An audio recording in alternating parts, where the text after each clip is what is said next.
In a small, forgotten village, lived an old man named Haroon. His wrinkled face told stories of age, but his eyes told another story. A story of suspicion, bitterness, and endless negativity. If someone gave him food, he would mutter, "They just gave me the leftovers they didn't want." If a neighbor greeted him warmly, he would scoff, "They only want something from me." It didn't matter what people did. Haroon always found a way to twist kindness into insult. But it wasn't always this way. Once, he had a loving wife, Amina, and two bright, beautiful children.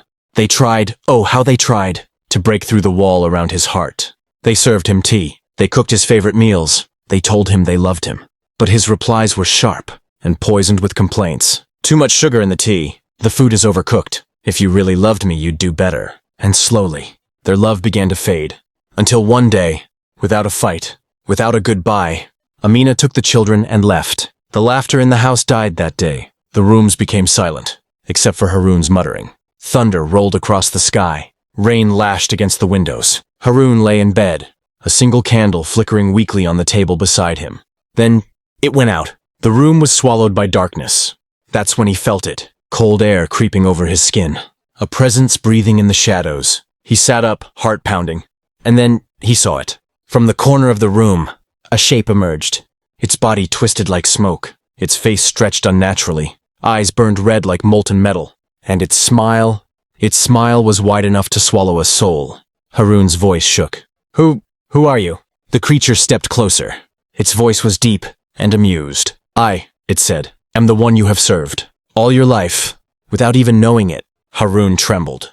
"So served you? I've never—" "Oh yes, you have," it interrupted. "Every time you crushed kindness with suspicion. Every time you drained hope from a heart. Every time you planted doubt where joy lived. You served me." Lightning flashed, and Haroon saw the horror in its face. "I'm called many names," it whispered. "But you may call me a Satan." Satan leaned close, and Haroon could smell the burning of unseen fires. "I am pleased with you, Haroon.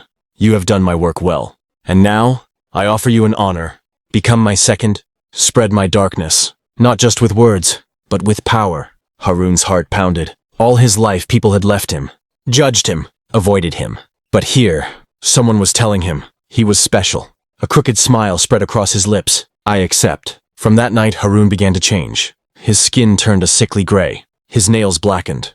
A faint, unnatural glow shone in his eyes. When he walked through the village, people avoided his gaze. If two friends laughed together, he would whisper, "Careful, he's probably laughing at you." If a husband gave his wife a gift, he would say, "Trying to hide something, isn't he?"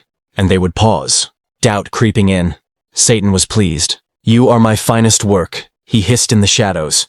Years passed. Haroon's reflection barely looked human anymore. A hollow-cheeked figure, hunched and cold.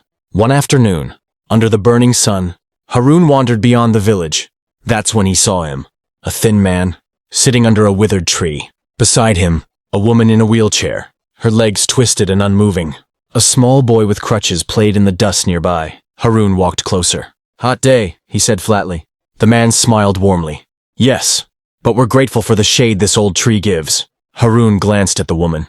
"Your wife, she can't walk?" The man nodded, still smiling. "Since the accident years ago. But she's my strength." "And the boy?" Haroon asked. "Our son, born with a weak leg, but strong in spirit." Haroon frowned. "You don't resent this?" The man chuckled softly. "Why would I? I have a wife who smiles at me every morning. A son who calls me his hero. We may have little food, but we have each other. That is enough." That night, Haroon lay in bed. Satan's voice hissed in his mind. "Forget him. He's a fool, blinded by lies." But Haroon couldn't stop thinking about the man's smile, the peace in his eyes, the warmth in his words. Something cracked in Haroon's chest. Days passed. Haroon visited the family again. They welcomed him each time, offering him bread, even when they had barely enough for themselves. The bread tasted different, not sweeter, but warmer. One evening, Haroon stood by the river as the sun set, painting the water in gold. Satan's shadow loomed beside him. "You've grown weak," Satan snarled. "I gave you power. And now you dare to feel pity?" Haroon's voice shook. "No, not pity. I feel ashamed.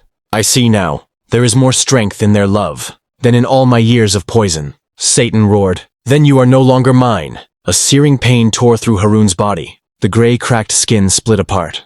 Light burst from within him, blinding, pure. The monstrous form shattered, and the old man, stood human again. The next morning, Harun went to the family's home. I have been wrong all my life, he whispered. If you'll let me, I want to help you. I want to learn.